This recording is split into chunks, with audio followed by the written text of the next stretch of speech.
It was a humid night in Memphis, summer of '76. Fans filled the Civic Center waiting for the king. But before the first note, Elvis stepped to the edge of the stage, eyes locked on the street outside where an older man in a worn army jacket leaned on a crutch. Before we get into what happened that night, make sure you stay until the end, because the way Elvis chose to help that man still brings tears to those who saw it. The back gate of the Memphis Civic Center rattled as Elvis's Cadillac eased in. The air was thick, sticky, smelling of fried catfish from the vendor carts and the faint tang of asphalt still holding the day's heat. The roar from inside was a living thing, a low, steady vibration underfoot. Elvis stepped out, white jumpsuit catching the security light. He took 2 steps toward the backstage door. Then a stagehand leaned in and said quietly, "There's a soldier out back." He stopped. Mid-stride, from the alley came the sharp hiss of a passing bus, the rustle of paper cups on the pavement. Elvis turned, scanning past the metal barricade. There, a man leaning against the brick wall, under the yellow cone of a street lamp. Late 50s, maybe older, beard gone gray, shoulders narrow under a worn army jacket. In his right hand, a wooden crutch. His left boot was split at the toe, laces frayed to threads. The man wasn't looking at the crowd behind the barricade. He was looking toward the sound, the muffled kick of the bass drum from inside. Witnesses recall Elvis's jaw tightening. He pressed his lips together, eyes fixed on the man as if trying to place him. The bodyguard at his shoulder waited for a signal. A woman in the small crowd called out, "Elvis, we're late." The stage clock was ticking, but Elvis didn't move toward the door. Some say he saw himself in that man, the army days, the barracks nights, the music in his head when there was nothing else. The crowd at the barricade leaned forward, sensing something about to break routine. Elvis nodded once to his bodyguard, then ducked under the chain at the side of the lot. He walked straight toward the street lamp. The man straightened, surprised. A flicker of worry crossed his face, maybe thinking he'd be told to move along. Elvis stopped a few feet away. The stagehand behind him was already pulling at his watch, glancing toward the building. In the humid Memphis night, with 12,000 people waiting inside, the king of rock and roll ignored the clock. He took 1 step closer to the man in the army jacket, and smiled. The man's grip tightened on his crutch, as Elvis closed the gap. A security guard stepped forward, palm out, ready to wave him away. Elvis's voice cut through, calm but sharp. "It's all right, he's with me." The guard froze, unsure, then stepped back. They stood in the glow of the street lamp, the rest of the alley swallowed in shadow. The night carried the mixed scent of grease from the food stands and the faint metallic tang of the nearby Mississippi River. Behind them the muffled rumble of the crowd swelled, fans stamping feet, clapping in rhythm, calling the name they'd been waiting hours to hear. Elvis extended his hand. "What's your name, sir?" The man cleared his throat. "Tom." His voice was gravelly, worn thin by time, almost swallowed by the downshift roar of a truck on Union Avenue. Elvis nodded. "You serve?" Tom tapped the brim of his faded Vietnam service cap. 68 to 7, haven't had much luck since. His eyes flickered toward the Civic Center door. "Just thought I could hear a little music from outside." Elvis's gaze drifted down to Tom's chest. Hanging from a chain against the faded cotton of his shirt were a pair of tarnished dog tags. Without thinking, Elvis reached out, thumb brushing over the stamped letter. The metal was cold, edges worn smooth. Some later said they saw Elvis's eyes change then, like he'd made a decision right there before the first note of the night had even been played. Elvis turned, catching sight of Jerry Schilling a few steps away. "Jerry, get me some." Jerry blinked. "What kind of?" Elvis just said, "You'll know." From inside, a chant began. "Elvis, Elvis, Elvis." It rolled through the concrete like distant thunder. A stagehand appeared at the door. "Urgent. We're 2 minutes over." Elvis didn't move. He was locked on Tom as if the noise didn't exist. Tom shifted uncomfortably. "I don't want to cause trouble," I can go. Elvis shook his head. You're not going anywhere. The street lamp hummed softly overhead. Somewhere in the distance, a car horn blared. The air between them felt suspended. The kind of stillness just before something irreversible happens. Tom's hand trembled slightly, the crutch pressing into the cracked asphalt. Elvis noticed, stepping just close enough for his voice to drop. You hungry? Tom hesitated, then nodded once. 2 days, he admitted quietly. Jerry reappeared at the far end of the alley, jogging toward them. In his hands a plain brown paper bag and something long, wrapped carefully in cloth. The shapes shifted slightly as he ran, the bag giving off the faint crinkle of waxed paper. The guard at the door looked anxious. The crowd inside was getting louder. Jerry reached Elvis and handed over both items. Elvis took them without a word. He turned back to Tom, the wrapped cloth cradled in one arm, and began to open it. Inside the Civic Center, the house lights dropped to half. The MC's voice crackled over the PA. Just a moment, folks. We'll be starting soon. The restless applause turned into scattered whistles. Back in the alley, Elvis peeled away the layers of cloth. Under the glow of the street lamp, the fabric fell open to reveal one of his silk scarves, white, with a blue and gold pattern, edges still holding the faint scent of cologne. Tour trunk fresh. The kind of scarf fans would fight for when he tossed it from the stage. Elvis held it in both hands for a moment, then stepped forward. Without ceremony he draped it around Tom's neck. The cool silk fell against the worn collar of Tom's jacket.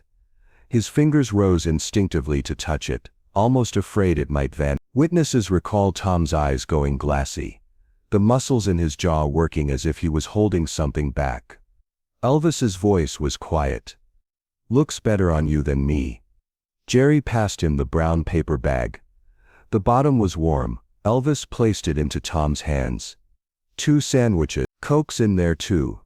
Tom's grip tightened around it, the crinkle of the bag loud in the stillness. But there was more. Elvis reached into the inner fold of the bag and pulled out a sealed envelope. The paper was thick, the flap glued. It bulged slightly, edges soft from having been handled. This is for you, Elvis said, holding it out. Tom looked from the envelope to Elvis's face, confused. I can't. You can.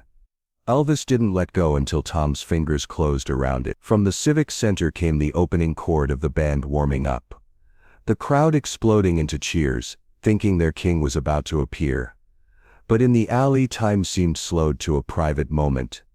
A uniformed police officer approached from the corner, hand resting on his belt. Sir, we can get him moved along before. Elvis turned, voice even but firm. No, he's coming with me. The hiss of an amp bleed leaked through the stage wall. Spotlights swept the ceiling inside. Out here the night air felt heavier, pressing in on the three of them. Tom blinked rapidly. You don't have to do this. Elvis took a step closer, lowering his head so they were eye to eye. I want to. His tone carried no showmanship. No crowd-pleasing edge, just quiet certainty. Then Elvis leaned in, one hand lightly on Tom's shoulder, and whispered something only Tom could hear. Witnesses nearby said Tom's face changed instantly, from guarded disbelief to something else. Relief, maybe. Without another word, Elvis slid his hand under Tom's arm, steadying him. And with the roar of the crowd building inside, he guided Tom toward the stage entrance. The next time the audience saw Elvis, Tom would be right there with him. The curtain at stage left shifted. The arena, already on its feet, erupted as Elvis stepped into the light. But there was a shadow behind him, moving slower, leaning on a crutch. Spotlights cut through a light haze from the smoke machines, dust motes floating like tiny sparks. The first wave of screams hit, a wall of sound so loud the mic stand vibrated. Tom blinked under the glare, the sudden brightness washing out his eyes after the dim alley. Gasps rippled through the front rows as fans noticed him. A man in a battered army jacket, scarf bright against the faded green. Elvis walked straight to center stage, mic in hand. He didn't start the set, instead he lifted a hand toward Tom. Folks, he said, his voice deep and carrying. "This is my friend Tom." The crowd hushed, the silence almost strange after the chaos. A few claps started. Then more. The applause built, rolling like a wave until it filled every corner of the arena. 2 ushers appeared, unfolding a chair at the edge of the stage, close enough that Tom could see every move the band would make. Elvis gestured for him to sit. Tom lowered himself carefully, gripping the crutch in one hand, eyes darting around as if he still wasn't sure he belonged there. Elvis stepped back, gave a nod to the band. No opening rock number, no fan favorite. Instead, the slow, steady intro of "You'll Never Walk Alone." From the first note, Elvis's gaze kept drifting back to Tom. On the line, "When you walk through a storm," he turned fully toward him, singing as if the rest of the audience had faded away. Tom's head lowered slightly, his hands clenched together, knuckles white. A single tear traced through the creases in his weathered skin. Flashbulbs popped from the crowd, hundreds of tiny bursts in the dark. By the time the song reached its swell, many in the audience were crying openly. A woman in the second row covered her mouth. A man in the back stood with his hand over his heart. The last chord rang out, the band letting it breathe. The arena stayed silent for a beat, as if nobody wanted to be the first to break it. Elvis stepped toward Tom, crouched slightly, and reached for his hand. In his palm he pressed something small and solid.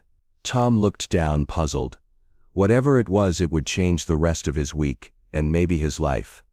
Tom unfolded his hand slowly, as if the moment might break if he moved too fast. There, a small brass key glinting under the stage lights, and a folded note creased from being in a pocket.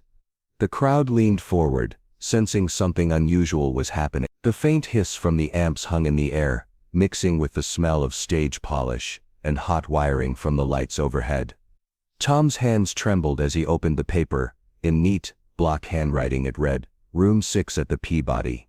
Meals are covered, rest easy, brother." Tom's head lifted, eyes searching for Elvis. Elvis just gave a small nod, as if to say it's settled. A murmur rippled through the audience as the meaning sank in. This wasn't a gimmick, this wasn't for applause, it was personal, and they were all witnessing it. Then the applause started, first from a few near the stage, then spreading until the whole arena was on its feet. People clapped, whistled, even shouted "God bless you." Some in the crowd would later say it was the first time they'd ever seen Elvis fight to keep his voice steady during a show. He straightened, gave the band a nod, and kicked into the next number, an upbeat track, but with an edge of raw energy. Between verses, his eyes flicked toward Tom's chair, as if making sure he was still there, still all right. Tom sat frozen for a while, the scarf still draped around his neck, the key and note clasped in one hand. Now and then he wiped his eyes with the back of his wrist. Halfway through the set, Elvis called for a ballad. As the first chords played, he stepped to the edge of the stage closest to Tom. The spotlight followed. "Sing it with me, brother," Elvis said softly. Tom shook his head, embarrassed. Elvis leaned down, mic in hand.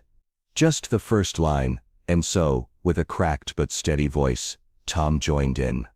The audience cheered, clapping in time until the song ended. When it did, Elvis gave Tom a pat on the shoulder, before returning to center stage. The connection between them hung heavy in the air, as real as the music itself. From the back rows to the front barricade, people were wiping their eyes. The atmosphere was different now, less like a concert, more like a shared vigil. The show rolled on, but Tom's presence remained a silent anchor on stage. And then, a week later, staff at the Peabody Hotel found a small, carefully wrapped package, waiting at the front desk. It was addressed to one person only, E. Presley. The package was small enough to hold in one hand, wrapped in plain brown paper, tied with a single piece of twine. The front desk clerk at the Peabody Hotel said, the handwriting was neat, but pressed deep into the paper, as if written with care and weight. Inside the lobby, the faint notes of a piano from the bar floated through the air. A bellhop carried the package up to the suite reserved for Elvis. It arrived between shows when the room still smelled faintly of stage cologne, and the leather of his guitar strap drying on a chair. Elvis took the parcel himself, untying the twine slowly. Beneath the wrapping was a simple cardboard box. Inside, a framed photo. Tom, 25 years younger, stood in jungle greens, rifle slung over his shoulder, grinning at the camera. Palm trees blurred in the background, sun high and hard overhead. Beside the frame was a single folded page. The handwriting was the same as the note on stage. "Thank you for seeing me when no one else did. You gave me more than a bed. You gave me dignity." Elvis sat down heavily in the armchair, the photo balanced on his knee. Those who were there said he didn't speak for a long while, just stared at the young man in the picture, maybe hearing the echoes of his own time in uniform. Tour staff later confirmed that from that day forward, the frame traveled with him. Dressing rooms in Vegas, backstages in Nashville, even hotel nightstands in between. The story never made headlines, not then. But in Memphis, the people who had been at that Civic Center show remembered. They'd talk about it years later, the way the music stopped before it began, the way the crowd had hushed, the way kindness had stolen the spotlight. Some fans claimed that the photo could be seen, if you knew where to look, in candid shots from his last tour. Sitting just behind him on a dressing table, half hidden by a stack of sheet music. Whether that's true or not, the moment itself was real enough to change the air in that arena. Because on that humid summer night in '76, 12,000 people didn't just see a superstar. They saw a man stop the clock for someone the world had stopped seeing. Elvis would give away hundreds of scarves in his lifetime, but that one, the blue and gold silk draped over a veteran's shoulders, became part of a story shared quietly among those who were there. A story about dignity, gratitude, and the power of being seen. The music faded, but the kindness stayed.